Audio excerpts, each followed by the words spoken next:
இன்னி அல்ஹம்துலில்லாஹ் நஅமதுஹு நுஸல்லி அலா ரசூலின் கரீம் அம்மா பாது. ஏழைகளின் பெருநாளான ஜும்மா நாளான வெள்ளிக்கிழமை அன்று நம்மை அனைவரையும் ஒன்று கூட்டிய ரப்பனா இறைவனுக்கு நன்றி கூறி அல்ஹம்துலில்லாஹ். இன்ஷா அல்லாஹ் எல்லாரும் அதிக சபரோடும் பொறுமையோடும் அல்லாஹ் சுப்ஹானஹு வ தஆலா நமக்கு தருவானாக என்று நியத் செய்து இன்றுள்ள என்னோட தலைப்பை ஆரம்பம் செய்கின்றேன். பொறுமை. இன்னைக்கு நான் கூற வந்திருக்க தலைப்பு என்னதுன்னா பொறுமை அப்படின்னா நம்ம சபர் அப்படின்றத கேள்விப்பட்டிருப்போம். பொறுமை என்றால் என்ன அப்படின்னு நீங்க எல்லாரும் என்ன நினைக்கிறீங்க? பொறுமைனா ஏதாச்சும் சொல்லலாமே.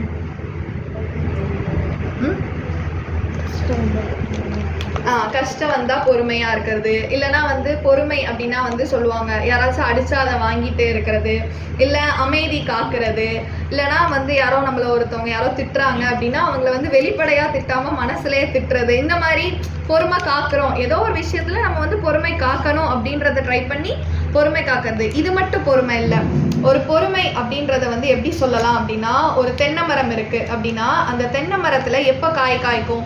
அது காய்க்க 5 வருஷம் ஆகும் அப்படின்னும் போது அந்த 5 வருஷம் பொறுமையா இருந்து அந்த காய்க்காண்டி தண்ணி ஊத்துறதா இருக்கலாம், இல்லைன்னா ஒரு மாமரத்துக்கு 5 வருஷம் காத்திருந்து கனி காய்க்கிறதுக்கு வெயிட் பண்றதா இருக்கலாம், இல்ல ஒரு நிறமாத கர்ப்பிணி பெண் 10 மாதம் வெயிட் பண்ணி குழந்தை பிறக்கிறதா இருக்கலாம். இது மட்டுமல்ல பொறுமை.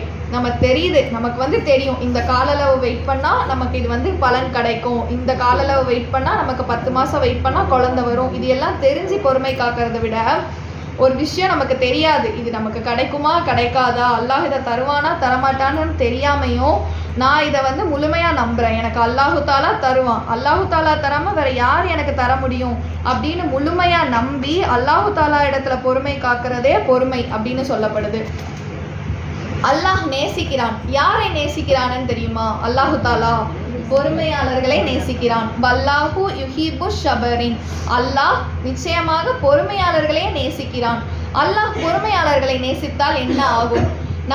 நம்மளே ஒருத்தவங்களை நேசிக்கிறோம் அப்படின்னா அவங்களுக்கு நம்ம என்னனாலும் பண்ணணும் அப்படின்னு நினைப்போம். அவங்கள நம்ம பத்திரமா பார்த்துக்கணும், காக்கணும், அவங்களுக்கு எந்த கஷ்டமும் வரக்கூடாது அப்படின்றத நம்ம நேசிக்கிறவங்களே நம்ம நினைக்கிறோம். அப்போ அல்லாஹு தாலா பொறுமையாளர்களை நேசிக்கிறான் அப்படின்னா எந்த அளவுக்கு நம்மளுக்கு ஒரு கஷ்டம் வரதை அவன் ஏற்றுப்பானா, நமக்கு அதனால நம்ம எவ்வளவுக்குள்ள பொறுமையா இருக்குமோ அந்த அளவுக்கு அல்லாஹு தாலா பொறுமையாளரை நேசிக்கிறான், நம்மளை நேசிப்பான். இன்னல்லாஹ மாஷ சாபிரின். அல்லாஹ் பொறுமையாளர்களோடு தான் இருக்கிறான். அல்லாஹ் யாரோட இருக்கிறான்? பொறுமையாளர்களோடு தான் நிச்சயமாக இருக்கிறான். அவன் பொறுமையாளர்களை நேசிக்கிறது மட்டும் இல்லாம அவன் பொறுமையாளர்களோட இருக்கிறான். நம்மளோட அல்லாஹ் இருந்தா நம்ம எதுக்கு பயப்படணும், எதுக்கு கவலைப்படணும், எதுக்கு ஒரு சோதனையை நினைச்சு ரொம்ப கஷ்டப்பட்டு மனசை எல்லாத்தையுமே போட்டு வருந்திக்கணும்? அல்லாஹு தாலா கூறியிருக்கிறான், நான் படைத்த எல்லா படைப்பினங்கள் மீதும் அவன் படைக்கும் போதே சொல்லியிருக்கான், நான் படைத்த படைப்பினங்கள் மீது படைக்கும் போதே நான் சொன்ன செய்தி என்னவென்றால், நான் சோதிப்பேன், நிச்சயமாக நான் சோதிப்பேன். செல்வத்தை எடுத்து சோதிப்பேன், செல்வத்தை கொடுத்து சோதிப்பேன், உயிர்களை பறித்து சோதிப்பேன், உடைமைகளை எடுத்து சோதிப்பேன், பசியை கொடுத்து சோதிப்பேன், இப்படி எல்லா வழிகளிலும் சோதிப்பேன். செல்வத்தை எடுத்து சோதிக்கிறது அப்படின்னா நம்ம நிறைய செல்வம் இருக்கிறத எடுத்து சோதிக்கிறது. செல்வத்தை கொடுத்து சோதிப்பேன் அப்படின்னா அதிகத்துக்கும் அதிகமா நமக்கு செல்வத்தை கொடுப்பான். அதை நம்ம எந்த வழியில செலவு பண்றோம் அப்படின்றத நம்ம பார்க்கணும்.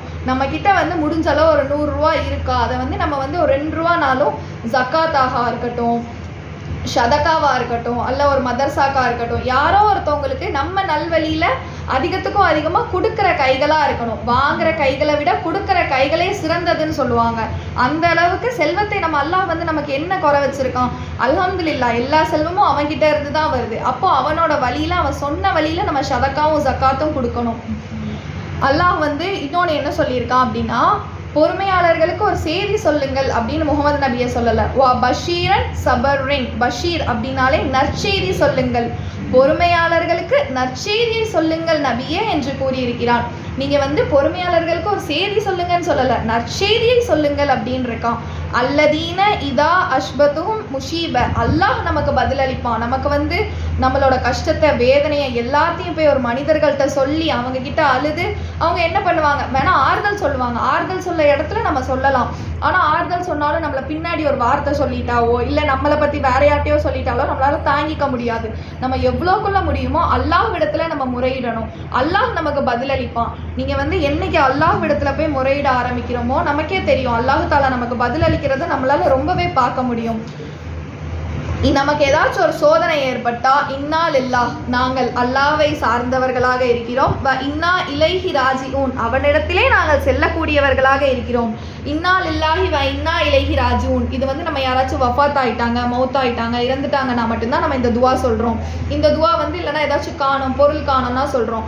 அப்படி மட்டும் இல்லாம ரொம்ப சந்தோஷமா இருக்கும் போதும் இன்னா லில்லாஹி வ இன்னா இலைஹி ராஜிஊன், யா அல்லாஹ் நீ தான் எனக்கு இந்த சந்தோஷத்தை கொடுத்துருக்க, நான் உன்னிடத்திலே வரேன். இன்னா லில்லாஹி வ இன்னா இலைஹி ராஜிஊன், நீ தான் எனக்கு இந்த கஷ்டத்தை கொடுத்துருக்க, நான் உன்னிடத்திலே வரேன் அப்படின்ற அளவுக்கு நம்ம சொல்லக்கூடியவங்களா இருக்கணும். நம்மை படைத்தவனும் அவனே, மரணிக்க செய்பவனும் அவனே. படைத்த அவனுக்கு தெரியாதா நமக்கு எது நல்லது எது சிறப்பா இருக்கும் சீரா இருக்கும்ட்டு? மரணிக்க செய்பவனும் அவனே. அதனால அவனிடத்துல தான் நம்ம பண்ணணும். எதுவா இருந்தாலும் அவனிடத்துல தான் கேட்கணும். அல்லாஹ் கொடுத்ததை யாராலும் தடுக்க முடியாது, அல்லாஹ் தடுத்ததை வேற எவராலும் கொடுக்க முடியாது. இதை நம்ம அதிக இடத்துல கேட்டிருந்திருப்போம். ஆனா இதை நம்ம உள்ளுணர்வா நினைச்சிருக்கோமா? அல்லாஹ் ஒரு விஷயத்த நமக்கு தரல அப்படின்னா அது யாராலையுமே தர முடியாது. நம்ம இந்த மனிதர்களுக்கு இடத்துல போய் கேட்டு எனக்கு தாங்கன்னு சொன்னா தர முடியாது, யாராலையுமே தர முடியாது நமக்கு. நபி ஸல்லல்லாஹு அலைஹி வஸல்லம் அவங்க வந்து ஒரு விஷயம் சொல்லியிருக்காங்க, இந்த உலகமே ஒன்று கூடி ஒருவருக்கு நல்லது செய்யணும்னு நினைச்சாலும் அது அல்லாஹ்வின் துணை இல்லாமல் அது செய்ய முடியாது. இந்த உலகமே சேர்ந்து ஒருத்தவங்களுக்கு தீயது செய்யணும்னு நினைச்சாலும் அது அல்லாஹ்வின் துணை இல்லாம செய்ய முடியாது. எதுனாலுமே அல்லாஹ்வின் துணை இருந்தாதான் செய்ய முடியும்.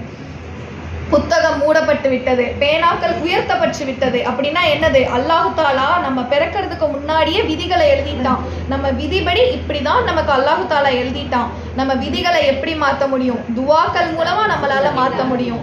துவாக்கள் மூலமா மாற்ற முடியும்னு சொல்றதை விட நம்ம துவாக்கள் மூலமா நம்மளோட கஷ்ட நஷ்டங்களை அல்லாஹ் லேசாக்குவான். நம்ம வந்து ஜஸ்ட் யா அல்லாஹ் நீ எனக்கு இதத்தா, இறைவா, ரப்பே அப்படின்றது மட்டும் இல்லாம அல்லாஹுடைய திருப்பெயர்கள் 99 பெயர்கள் இருக்கு. அந்த ஒவ்வொரு பெயர்களோட அர்த்தத்தை உணர்ந்து யா ரப்பே நீ எனக்கு இதத்தா அப்படின்னு மட்டும் கேட்காம என் ரப்ப நீ, உன்னை தவிர எனக்கு வேற யாரு தர முடியும், ஏன் இறைவா நீ, என் இறைவா நீ. நம்ம எப்படி ஒரு உரிமையா ஒரு ஃப்ரெண்டு கிட்ட நம்ம வீட்டுல இருக்கவங்கள்ட்ட கேட்கிறோமோ அதை விட ரொம்ப உரிமையா என்னை படைத்தவன் நீ, நீ எனக்கு இதை தரலன்னா எனக்கு வேற யாரு தருவா, நான் பொறுமையோட இருக்கிறேன். அல்லாஹ்விடம் பொறுமையை கொண்டும் தொழுகையை கொண்டும் உதவி தேடுங்கள்னு சொல்றாங்க. முடிஞ்ச அளவுக்கு நம்ம தொழுது துவா கேட்டு ஓதி எந்த அளவுக்கு பொறுமையா அல்லாஹ்விடத்துல கேட்கிறோமோ அல்லாஹ் நமக்கு அதை காட்டுவான். இறை நம்பிக்கை வேணும். இறை நம்பிக்கை அப்படின்றது நான் வந்து நம்புறேன் அல்லாஹ் இருக்கான் அப்படின்றது மட்டும் நம்பாம உள்ளுணர்வா இறை நம்பிக்கையோட இருக்கணும். நம்ம யோசிச்சு பாருங்களேன், நமக்கு வந்து சோதனை இருக்கு, எனக்கு ரொம்ப கஷ்டமா இருக்கு, நானே சொல்வேன் திடீர்னு எனக்கு ரொம்ப கஷ்டமா இருக்கு அப்படின்லாம் சொல்வேன். எண்ணி பாருங்களேன், நமக்கு எத்தனை கஷ்டங்கள் இருக்கு. எனக்கு வந்து இது வந்து கஷ்டமா இருக்கு, என்னால படிக்க முடியல, என்ன இவங்க திட்டாங்க, இவங்க பேச மாட்டாங்க, இந்த மாதிரி கையை விட்டு நீங்க எல்லாருமே ஒரு நிமிஷம் யோசிச்சு பாருங்க. கையை விட்டு என்ற அளவுக்கு தான் கஷ்டம் இருக்கும். 10-15 கஷ்டம் இருக்குமா? ஆனா அல்ஹம்துலில்லாஹ் அல்லாஹ் கொடுத்த நமக்கு நல்ல விஷயங்களை பாருங்களேன். அல்லாஹ் நமக்கு அத்தனை நாள் அவ்வளோ ஒரு சுகத்தை கொடுத்துருப்போம். நம்ம அவங்க நினைச்சிருக்கவே மாட்டோம். கஷ்டத்தை குடிச்ச அன்னைக்கு தான் நம்ம நினைப்போம். ஆனா நீங்க யோசிச்சு பாருங்க, நம்ம உடம்பு நல்லா இருக்கு, கை கால் நல்லா இருக்கு, நல்லா பேச முடியுது, வணங்க முடியுது. இந்த உலகத்துல நமக்கு வந்து காற்றை கொடுத்துருக்கான், மழையை கொடுத்துருக்கான், எல்லாத்தையும் கொடுத்துருக்கான். அதுக்கு நம்ம எத்தனை முறை அல்ஹம்துலில்லாஹ் சொல்லியிருக்கோம். நம்ம யாராச்சும் ஒருத்தவங்க நமக்கு ஏதோ ஒன்று கொடுத்தாங்க அப்படின்னா தேங்க்ஸ் சொல்றோம், ஜஸாக்கல்லாஹ் ஹைரன், அல்லாஹ் உனக்கு நற்கூலி வழங்குவானாகன்னு சொல்றோம். ஆனா அல்லாஹ் எனக்கு கொடுத்ததுக்கு நான் எத்தனை நாட்டு அல்ஹம்துலில்லாஹ் சொல்லியிருக்கேன்னு கேட்டா தெரியல. நம்ம அந்த அளவுக்கு அல்ஹம்துலில்லாஹ்னு சொல்லணும். அல்ஹம்துலில்லாஹ்ன்ற மனது எப்போ வருதோ அப்போதான் நம்ம வந்து ஒரு நல்ல நிலைக்கு போக முடியும். ஒரு முடிவு ஒன்று நம்ம எடுக்கிறோம், அது நம்ம நினைச்ச மாதிரி முடியலை அப்படின்னா அல்லாஹ்க்கு தெரியும் எனக்கு இந்த முடிவு இப்படி நடக்கலை அப்படின்னா அல்லாஹ் தாலா எனக்கு தருவான். அவன் எதை கொடுத்தாலும் அது நல்லதுக்கு தான் கொடுப்பான், அவன் எதை எடுத்தாலும் அதை நல்லதுக்கு தான் எடுப்பான். இன்னா லில்லாஹி வ இன்னா இலைஹி ராஜிஊன். இந்த துவாவை கேட்கும் போது நான் சொன்னோம்ல, இந்த சிறந்த துவாவை கேட்கும் போது நம்ம வந்து ரொம்பவே உள்ளுணர்வும் நினைக்கணும். நமக்கு வந்து அல்லாஹ் எதனாலும் சிறப்பாக கொடுப்பான். ஒன்று இந்த இம்மையில சிறப்பாக கொடுக்க போகிறான், இல்லை எனக்கு மறுமையில சிறப்பாகவும் சீராகவும் ரொம்ப கொடுக்க போகிறான் அப்படின்னு நம்ம நினைக்கும் போது ஒரு ஹதீஸ் இருக்கு. உம்மு சலமா இருக்காங்க, அவங்களோட கணவர் வந்து அபு சலமா, அவங்க வந்து இறந்து விட்டாங்க. அப்போ அபு சலமாவை விட உம்மு சலமா நினைக்கிறாங்க, அபு சலமாவை விட எனக்கு ஒரு சிறப்பானவங்க கிடைக்க முடியுமா, அபு சலமாவை விட சிறந்தவங்க யாருமே இல்லைன்னு அவங்க நினைச்சிட்டு இருக்கும் போது, ஆனா அவங்க ஒரு நேரம் கூட இறைவணக்கத்தையோ அல்லாஹ்வை நம்பாமையும் இல்லை. அவங்க அவ்வளோ இறைவணக்கத்தோடையும் நம்பிக்கையோடையும் இருந்து துவா கேட்பாங்க. இந்த உலகத்திலேயே சிறந்த முகமது நபி ஸல்லல்லாஹு அலைஹி வஸல்லம் அவங்களை திருமணம் செய்யக்கூடிய பாக்கியத்தை உம்மு சலமாக்கு அல்லாஹு தாலா கொடுப்பான். அதுதான் அல்லாஹ் நம்ம கிட்ட இருந்து ஒரு விஷயத்தை எடுக்கிறான் அப்படின்னா அதை விட சிறந்ததை கொடுக்க போறான். அவன் எந்த அளவுக்கு எதை எடுத்தாலும் அவன் என்ன என்ன என்ன அவ்வளோ பெரிய சோதனையை கொடுப்பான். நோயை கொடுத்து சோதிச்சு பார்ப்பான், செல்வத்தை எடுத்து சோதிச்சு பார்ப்பான், நமக்கு பிடித்த உயிர்களை கைப்பற்றி சோதித்து பார்ப்பான், நம்ம நேசித்து அவங்க பேசாம இருந்து சோதித்து பார்ப்பான், நம்ம கண்ணியத்துல சோதித்து பார்ப்பான், நம்ம வாழ்க்கையில சோதித்து பார்ப்பான், உறவுகளை பிரித்து சோதித்து பார்ப்பான், திருமணமாகாம பெண்களை சோதித்து பார்ப்பான், குழந்தை இல்லாம பெண்களை சோதித்து பார்ப்பான். இந்த மாதிரி எவ்வளவோ ஆண்களையும் பெண்களையும் சோதித்து பார்ப்பான். நம்ம எது வரைக்கும் பொறுமை காக்கணும், அல்லாஹ்விடத்துல நான் மரணம் வரைக்கும் பொறுமை காப்பேன் அல்லாஹ் அப்படின்ற அளவுக்கு நம்ம பொறுமையை காத்தரணும். பொறுமையுடையவர்களே தான் அல்லாஹ் நேசிக்கிறான். இன்னொரு சின்ன ஹதீஸ், ஒரு நல்ல ஒரு சஹாபி இருப்பாங்க, எப்பவுமே ஓத தொழுக நோன்பு வைக்கிறது, சுன்னத்தான நோன்பு நஃபீலான நோன்பு அது எல்லாமே வச்சுக்கிட்டு அவங்க எந்த அளவுக்குன்னா அல்லாஹ்விடத்திலே அவங்களால பேச முடியும் அந்த அளவுக்கு அந்த சஹாபி வந்து நல்ல ஓத தொழுகையோட இருப்பாங்க. அவங்க ஒரு நாள் பள்ளிவாசல் வந்து ஒலு எடுத்துட்டு இருப்பாங்க. ஒசு எடுத்துட்டு இருக்கும் போது டக்குன்னு அவங்கள ஒரு தேல் கடிச்சிரும். தேல் கடிச்ச உடனே அதை அப்படியே தட்டி விட்டுட்டு வெளியே பார்ப்பாங்க. வெளியே வந்து ஒரு நிசாபர் மாதிரி ஒரு ஏழையான ஒருத்தன் வந்து ஒரு 10 ரூபாவை கீழே இருந்து எடுப்பான். எடுத்துட்டு அவன் சிரிச்சுட்டே சந்தோஷமா போவான். அப்போ இந்த சஹாபி வந்து நினைப்பாங்க, யா அல்லாஹ், அவங்க அல்லாஹ் கிட்டே கேட்பாங்க, நான் உன்னையே 5 நேரம் தொழுகிறேன், உன்னையே தான் நான் நினைச்சிட்டு இருக்கேன், என்னை எப்படி இந்த தேல் கடிச்சிட்டே அவன் ஒண்ணுமே பண்ணாம ஹராமான காரியத்தையும் கோல் சொல்றதையும் பொய் பேசுறதையும் புறம் பேசுறதையும் பண்ணிக்கிட்டு இருக்கான், குடி அந்த மாதிரி தப்பான பழக்கத்துல இருக்கான், அவனுக்கு இப்படி 10 ரூபா கிடைச்சிருக்கேன்னு அவங்க நினைக்கும் போது அல்லாஹு தாலா என்ன சொல்றான் அப்படின்னா, விதி அப்படின்னு எழுதப்பட்டதுன்னு சொல்றாங்கல்ல, உன்னோட விதியில கடுமையான விஷம் நிறைந்த பாம்பு கடிச்சு நீ வஃபாத்தாகிறதா உன்னோட விதியில எழுதப்பட்டிருந்துச்சு. நீ கேட்ட துவாக்களாலையும் நீ செஞ்ச அமல்களாலையும் அந்த கடுமையான விஷம் நிறைந்த பாம்பு ஒண்ணுமே இல்லாத சின்ன தேலா மாறி விஷமே இல்லாததா மாறி அதை டக்குன்னு தட்டி விட்டது அளவுக்கு முடிஞ்சிருச்சு அவங்களுக்கு. மாஷா அல்லாஹ், அல்ஹம்துலில்லாஹ். அந்த மாதிரி தான் நம்ம ஒவ்வொரு துன்பத்திலையும் நம்ம நினைக்கணும், எனக்கு ஏதோ இது பெருசா வர வேண்டியது அல்லாஹ் எனக்கு இதை லேசாக்கியிருக்கான் அப்படின்னு நம்ம நினைக்கணும்.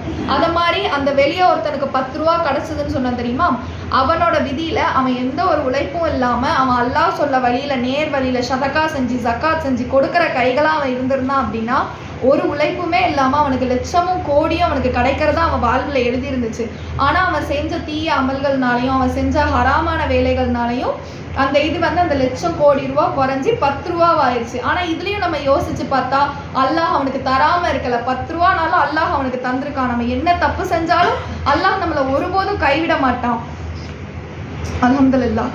அப்படின்னும் போது இன்னொரு நீங்க என்னைக்காச்சும் உணர்ந்துருந்துருக்கீங்களா, ரொம்ப அல்லாஹ் தாலா கிட்ட அழுது அதுக்கப்புறம் நமக்கு ஒரு நல்ல ஒரு தூக்கம் வரும்.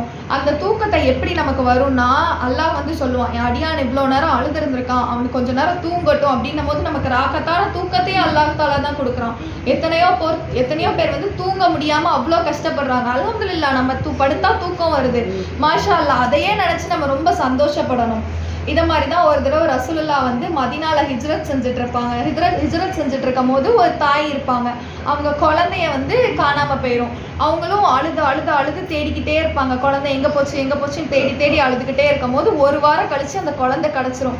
குழந்தை கிடைச்ச உடனே அவங்க அவ்வளோ சந்தோஷப்பட்டு கட்டி அணைத்து அந்த பிள்ளைய வந்து முத்தமிட்டுட்டு, அப்பா அல்லாஹ் வந்து 1 வாரம் கழிச்சு எனக்கு தந்துட்டான். அவங்க பொறுமையா காத்து 1 வாரம் கழிச்சு அல்லாஹ் தாலா தந்திருப்பான். அப்போ ரசூலுல்லாஹ் வந்து அவங்க கூட வந்தவங்க கிட்ட கேட்பாங்க, நீங்க யாராலையாச்சும் உங்களால நம்ப முடியுதா, இந்த குழந்தைய அந்த அம்மா நெருப்புல தூக்கி எறிவாங்கன்னு சொன்னா உங்களால நம்ப முடியுமான்னு கேட்பாங்க. அப்போ சொல்லுவாங்க, இல்ல ரசூலுல்லாஹ், என்னைக்குமே ஒரு தாயால தான் பிள்ளைய நெருப்புல தூக்கி முடியுமானா முடியாது ரசூலுல்லாஹ், அவங்க பாருங்க 1 வாரம் எவ்வளோக்குள்ள அழுது இருந்திருக்காங்க அப்படின்னு சொல்லும் போது ரசூலுல்லாஹ் சொல்லுவாங்களாம், அந்த தாய் பிள்ளை மேல வைத்திருந்த பாசத்தை விட அல்லாஹு தாலா தன் அடியான் மீது பாசம் வைத்திருக்கிறான். ஒருபோது நம்மள நரக நெருப்புல தூக்கி போடணும்னு அவன் நினைக்க மாட்டான். அப்படி இருக்கும் போது நம்ம தாய் மேல காட்டுற பாசம், கணவர் மேல பிள்ளைகள் மேல காட்டுற பாசத்தை விட இறை அச்சத்தோடையும் உள்ளுணர்வையோடையும் நம்ம வந்து அல்லாஹு தாலாவை நினைக்கணும். ஒவ்வொரு சின்ன சின்ன சுன்னத்தான துவாக்களை ஃபாலோ பண்ணணும். ஒரு கண்ணாடி பார்க்கும் போது கூட, யா அல்லாஹ் நீ மாஷா அல்லாஹ் அல்ஹம்துலில்லாஹ் என் வெளித்தோற்றத்தை அவ்வளோ அழகா ஆக்கி வச்சிருக்க, இதை விட அழகா என் உள்தோற்றத்தை ஆக்கி அருள்வாயாக நம்ம நினைக்கணும். எல்லார் வாழ்க்கையிலுமே எல்லா கஷ்டங்காலமே வரும். உங்களுக்கும் வரும், எல்லாருக்குமே கஷ்டங்காலம் வரும். ஆனா அந்த கஷ்டங்காலத்திலையுமே வந்து இறைவன் நமக்கு அருள் புரிவான். எப்படி அருள் புரிவான்? அந்த கஷ்டங்காலம்ல வந்து நமக்கு ஏதோ ஒரு விஷயம் தாமதமா ஆகுது, தாமதமா ஆகுமேன்ற தவிர என்னைக்குமே அது வந்து வராம இருக்காது. அதாவது நெவர் டெனீட் அப்படின்ற ஒரு வார்த்தை சொல்லுவாங்க. உங்களுக்கு வந்து என்னைக்குமே கிடைக்காம இருக்காது, டிலே தான் பண்ணுவாங்க, கொஞ்சம் தாமதமாக்குவாங்களேன்ற தவிர கிடைக்காம இருக்காதுன்னு சொல்லுவாங்க. நமக்கு எப்போ வந்து காத்திருத்தல், அதாவது பொறுமையோடு நம்ம காத்திருந்தா நோயை கொடுத்துட்டு அவன் அவ்வளோ ஒரு சுகத்தை நமக்கு கொடுப்பான். கஷ்டத்தை கொடுத்தாதான் நம்மளால அந்த இன்பத்தை அனுபவிக்க முடியும். வலியை கொடுத்தாதான் வலியில இருந்து மகிழ்வை அனுபவிக்க முடியும். இருளை கொடுத்தாதான் இருள்ல இருந்து வெளிச்சத்தை அனுபவிக்க முடியும். நமக்கெல்லாம் ஒரு கஷ்டம் வருதுன்னு சொல்லி நம்ம வந்து யோசிக்கிறோம். ஆனால் அவங்க தேர்ந்தெடுத்த அல்லாஹ் தாலா தேர்ந்தெடுத்த நபிமார்களுக்கே அவன் அவ்வளோ சோதனையை கொடுத்துருந்துருக்கான். ஆனால் அந்த சோதனையிலேயே அவன் என்ன பண்ணியிருந்திருக்கான்? இப்ராஹிம் அலைஹிஸ்ஸலாம் அந்த நெருப்பு தீண்டலை, அந்த நெருப்பே தீண்டலை அப்படின்னா யோசிக்கணும். சுலைஹா அம்மையார் வந்து யூசுப் அலைஹிஸ்ஸலாம் வேணும் அப்படின்னு சொல்லிட்டு அவ்வளோக்குள்ள காத்திருப்பாங்க. அவங்க வயதான காலத்துல தான் சுலைஹா அம்மையாருக்கு யூசுப் அலைஹிஸ்ஸலாம் கிடைப்பாங்க. அப்போவும் அல்லாஹ் வந்து கிடைத்ததோட விட்டானா? அவங்களுக்கு மறுபடியும் வந்து நல்ல வாழ்க்கையை அருள் புரிவான். ஐயூப் அலைஹிஸ்ஸலாம் 18 வருஷம் கஷ்டத்துல இருந்தாங்கன்னு சொல்லுவான். அவங்களுக்கு திருப்பி 18 வருஷம் சந்தோஷத்தையா கொடுத்தான், இல்ல 32 வருஷம் கொடுத்தானா? 200 வருஷம் சந்தோஷத்தை கொடுத்தான். அவன் என்னதான் நமக்கு கஷ்டத்தை கொடுத்தாலும் அதுக்கு டபுள் மடங்குன்றது மாதிரி இல்லாம 200 வருட சந்தோஷ காலத்தை கொடுப்பான். யூனுஸ் அலைஹிஸ்ஸலாம் வந்து அந்த பெரிய திமிங்கலத்தோட வயிற்றுல இருந்தாங்க. நம்ம என்ன நினைக்கிறோம்? இல்லை இதெல்லாம் நடக்காதுன்னு நினைக்கிறோம். ஆனா அந்த திமிங்கலத்தோட வயிற்றுல இருக்கும் போதே லா இலாஹா இல்லா அந்த சுபஹானக இன்னி குன்து மினல் ஆலமீன் அப்படின்னு அவங்க ஓத அவங்க என்ன சொல்லியிருக்காங்க? நான் மரணிக்கிற வரைக்குமே அல்லாஹ்வை வணங்கிட்டு இருப்பேன்னு தான் சொல்லியிருந்தாங்க. அப்படி இருக்கும்போது அல்லாஹ் அவங்கள ஒருபோதுமே கைவிடலை. நம்ம முகமது நபி, நம்மலாம் முகமது நபியோட உம்மத்துன்னு சொல்றதுக்கே நமக்குலாம் உயர்ந்த அந்தஸ்து, நமக்கு தான் இந்த உலகத்திலே உயர்ந்த அந்தஸ்து அல்லாஹு தாலா தந்திருக்கான். முகமது நபிக்கு வராத சோதனையா? அவங்க எவ்வளோக்குள்ள இழப்ப பார்த்துருந்துருப்பாங்க. அவங்க தாயா இருக்கட்டும், செச்சாவா இருக்கட்டும், அப்பாவா இருக்கட்டும், அவங்க மனைவிமாரு, பிள்ளைகள் 3 பிள்ளைகளை இழந்துட்டாங்க. அப்பவும் அவங்க ஒவ்வொரு நிமிஷமும் அவங்க வந்து துவா கேட்டது என்னமோ என் உம்மத்துக்காக தான். அவங்க பிள்ளைங்களை என் மனைவியை எதுவுமே கேட்கல. அவங்க என் உம்மத்துகளுக்காக தான் அவங்க அவ்வளோ துவா கேட்டிருக்காங்க. அப்போ அவங்களோட உம்மத்துக்கெல்லாம் நம்ம எந்த அளவுக்கு இருக்கணும்? ஒவ்வொரு தொழுகையை தொழுகிறோம், அந்த தொழுகும் போது நம்ம ஒழு எடுக்கிறோம். அந்த ஒழு எந்த ஒரு அழகிய முறையில் எடுக்கணும் அப்படின்றத பார்த்து ஒழு எடுக்கணும். ஒரு உரோமம் கூட நனையாம இருக்கக்கூடாதுன்னு சொல்றாங்க. அந்த அளவுக்கு நம்ம உரோமம் கூட முடி கூட நனையாம இருக்கக்கூடாது. ஏன்னா நாளைக்கு மறுமையில எல்லாரோட நபியோட உம்மத்துகள் நிற்கும் போது முகமது நபியோட உம்மத்துக்களோட உடம்பு தான் வந்து பிரகாசமாகவும் வெளிச்சமாகவும் இருக்கும். ஏன்னா நமக்கு தான் அந்த உயர்ந்த அந்தஸ்தை கொடுத்துருக்கான். அப்போ நம்ம எந்த அளவுக்கு சுண்ணத்தை ஃபாலோ பண்ணணும், முகமது நபி சொல்லியிருக்கிறது எல்லாமே எந்த அளவுக்கு அந்த சுண்ணத்தையும் நம்ம கடைபிடிக்கணும் அப்படின்னு பார்க்கணும். அல்ஹம்துலில்லாஹ் நமக்கு கண்ணை அல்லாஹ் அல்ஹம்துலில்லாஹ்னு கொடுத்துருக்கான். கை காலாக இருக்கட்டும், நமக்கு வந்து ரத்த ஓட்டம் சீராக போகுது, நம்மளால கேட்க முடியுது, பார்க்க முடியுது, நடக்க முடியுது.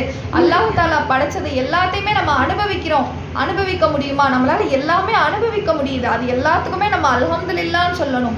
ஆனா நம்ம கஷ்டம் வரும்போது ஒன்னே ஒண்ணுதான் மனசுல நினைக்கிறோம், யாரையுமே அல்லாஹ் சக்திக்கு மீறி சோதிக்கவே மாட்டான். உன்னோட சக்திக்கு மீறி உன்னை சோதிக்க மாட்டான். நீ என்ன நம்பணும்? யா அல்லாஹ், நீ என்னை சக்திக்கு மீறி சோதிக்க மாட்டேன், நான் உன்னிடத்திலே கண்ணீர் விடணும், உன்னிடத்திலே நான் கையேந்தணும், என்னை யார் இடத்துலையும் கையேந்த வச்சிடாத, உன்னிடத்திலே நான் வரக்கூடியவங்களா இருக்கணும். நம்ம வந்து இப்போ நம்ம கணவர் கூட இல்லைனா வந்து நம்ம நினச்சிட்டு இருப்போம் இங்கே போகணும், கோல்ஸ் அப்படின்லாம் சொல்லுவாங்க. இப்போ கோல்ஸ் பண்ணணும், பக்கெட் லிஸ்ட்டு, அப்புறம் பார்ட்னர் கூட இதெல்லாம் பண்ணணும், இந்த மாதிரிலாம் நம்ம நிறைய ஆசைகள் தேவைகள்லாம் இருக்கும். இதெல்லாம் நம்ம கணவர்கிட்ட கேட்காம இல்லை நம்ம தாய் தந்தையர்கிட்ட கேட்காம அல்லாஹ் தாலாவிடம் ஒரு தடவை கேட்டு பாருங்களேன். அது நிஜமா டக்குன்னு ஹப்லா வரதை நீங்களே பார்க்கலாம். நம்ம எந்த அளவுக்கு முடியுமோ அந்த அளவுக்கு இன்ஷா அல்லாஹ் எல்லாரும் பொறுமையை காத்து அவ்வளோகான துவா செய்து அல்லாஹ் நமக்கு எல்லாருக்கும் சிறப்பாகி செய்வானாக. எல்லாரும் துவா செய்யணும். ஆமீன். அஸ்ஸலாமு அலைக்கும் வரஹ்மத்துல்லாஹி தஆலா வபரகாத்துஹு. எல்லாரும் இவ்வளோ நேரம் பொறுமையாக கேட்டதுக்கு ஜஸாக்கல்லாஹ். அஸ்ஸலாமு அலைக்கும் வரஹ்மத்துல்லாஹி வபரகாத்துஹு. இதை கேட்டோம், அதன்படி அமல் செய்யக்கூடிய பாக்கியத்தை அல்லாஹ் நமக்கு தந்தருள்வானாக. ஆமீன். சுப்ஹானல்லாஹும்ம